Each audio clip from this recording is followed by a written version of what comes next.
তাহলে আমি একটা প্রজেক্ট কল্পনা করি যা থেকে আমরা প্লাস্টিক থেকে ফিউল তৈরি করতে পারবো। তাহলে দেখিনি কিভাবে প্রজেক্টটা তৈরি করেছি। তাহলে আমি প্রথম একটা মেটাল কন্টেনার নিয়েছি, তার ভিতরে প্লাস্টিক ভরে দিয়েছি এবং এয়ার টাইট করে দিয়েছি। এর উপরে একটা পাইপ ফিক্সড করেছি এবং নিচে একটা স্ট্যান্ড দিয়ে রেখেছি যার নিচে আগুন লাগানো যায়।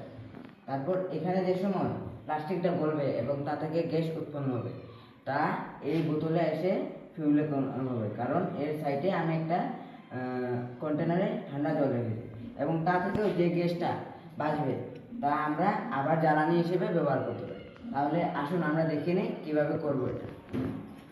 তাহলে আমি একটা কন্টেনার নিয়েছি এবং তার ভিতরে প্লাস্টিক ভরে নিয়েছি। তাহলে আমি এটাকে এখন এয়ার টাইট করে দেব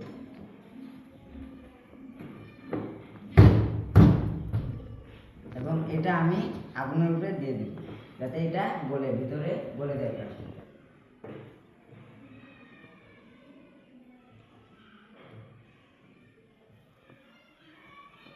এবং এখানে গলার পরে এই বোতলটায় আসবে গ্যাসটা এবং গ্যাসটা এসে ঠান্ডা হবে। ঠান্ডা হওয়ার পরে এখানে ফিউল হবে এবং এদিকেও যা গ্যাসটা বাড়বে আমরা এদিকে গ্যাসটা বার হবে এবং এদিকে আমরা যে আগুন ধরাবো তাহলে আগুনটা জ্বলবে।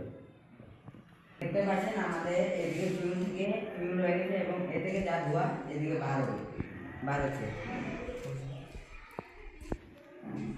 এটা একটু গরম হয় তো কিছুটা বের হয়েছিল এবং তা এখানে ভরে গেছে এবং তা থেকে এখন ধোঁয়া বের হবে।